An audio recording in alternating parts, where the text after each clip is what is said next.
Halo teman-teman, selamat datang di Ekonometrika 2. Pada kesempatan kali ini, saya Fajri, dosen di Departemen Ilmu Ekonomi dan Studi Pembangunan FEB Undip, akan menyampaikan limited dependent variable. Dalam hal ini adalah materi yang berkaitan dengan kelemahan-kelemahan di dalam linear probability model. Nah, setiap kelemahan tersebut pada akhirnya akan membuatnya menjadi keterbatasan. Oleh karena itu, sampai kapan linear probability model itu benar dimanfaatkan atau baik itu dimanfaatkan? Mari kita bahas satu persatu dalam video kali ini. Nah, video hari ini saya akan khusus membahas tentang keterbatasan pertama, yaitu probabilitas terprediksi di luar interval probability, yaitu 0 sampai dengan 1. Jadi kita ketahui ya bahwasanya interval probability itu harusnya adalah seperti ini dan diakhiri oleh 1 seperti itu.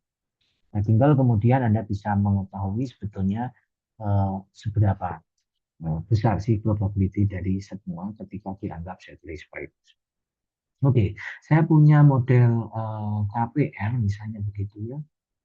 KPRI di mana alpha 0 plus alpha 1 female misalnya begini. Female I plus alpha 2 income gitu ya. Income I plus alpha 3 edu gitu ya. I plus epsilon I gitu ya. Jadi saya punya model seperti ini. Nah, teman-teman bisa dengan mudah ya menggunakan informasi yang tersedia. Jadi Anda harus tahu dulu untuk satuannya ini apa, satuannya ini apa. Seperti yang kita ketahui bahwa KPR sendiri di sini, jadi KPR-nya itu sendiri punya dua informasi ya. Kalau ini berarti ia menggunakan atau memiliki ya, dan nol itu adalah tidak memiliki. Ya. Kemudian yang kedua ada female. Nah, ini female, saya coba teruskan aja. Ya, female ini, female I itu sendiri adalah, jika satu adalah perempuan, dan nol adalah laki-laki. Dan income di sini, itu satuannya adalah 1.000 dolar AS. Ya, gitu ya. Jadi Anda bisa tahu ya, nanti angka yang kita masukkan adalah angka satuannya. Berarti kalau angka satuannya adalah 10, berarti 10.000 kan itu ya. Dan yang di sini satuannya adalah lama sekolah atau tahun ya. Jadi ini satuannya jelas ya, tahun.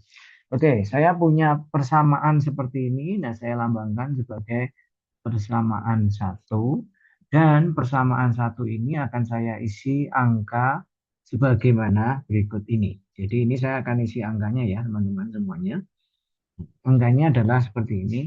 Jadi kita punya KPR I itu sama dengan misalnya adalah 0,3 plus 0,6 female ya. Misalnya female ini negatif aja gitu ya karena biasanya yang lebih sering ngambil itu adalah kepala keluarga. Misalnya begini ya.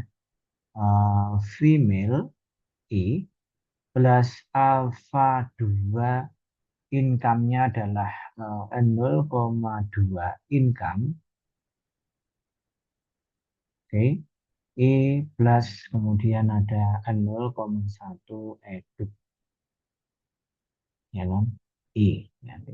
Ini adalah KPR head-nya. Oke. Dengan standar error masing-masing ya. Saya tulis standar errornya aja lah ya. 0,6. Kemudian di sini standar errornya adalah 0,82 ya. Kemudian di sini adalah 0,73 misalnya ini adalah 0,01. Oke ya, jadi kurang lebih seperti ini nanti untuk persamaannya. Eh, nah, tugas kita tidak akan memperhitungkan tingkat signifikansi, tetapi ketika dihadapkan pada kondisi ceteris paribus. Ya, ceteris paribusnya adalah misalnya begini, misalnya dalam pengambilan KPR ini ternyata diketahui adalah seorang female, kemudian dia punya income sebesar income rata-ratanya itu ya, jadi kelompok female itu adalah 10.000, kaya banget ya 10.000 ya, apa juga. Terus kemudian 10.000 US dollar dan yang ketiga adalah education-nya, misalnya gini ya, education-nya adalah misalnya berapa tahun? 20 tahun. Ya, jadi seperti ini. Nah, kalau kita sudah punya informasi ini, berarti tugas kita tinggal mensubstitusikannya ke sana. Gitu. Ya, kita substitusi ya. Berarti ini konteksnya. Nah, sekarang adalah jawabannya. Kita substitusi ya jawabannya ya. Oke, berarti di sini jawaban. Oke, jawabannya adalah berarti di sini KPR head gitu ya. Itu sama dengan kita tulis 0,3 min 0,6 female I plus 0,2 income I plus 0,1 eduk I ya. Nah, kita akan masukkan nih KPR-nya I itu sama dengan 0,3 min 0,6 female. Female-nya tadi adalah 1 karena ini kategorinya perempuan ya. Terus kemudian 0,2 income-nya adalah 10.000 US dollar plus 0,1 dikali dengan education-nya 20. Jadi angka ini diketahui dari pernyataannya.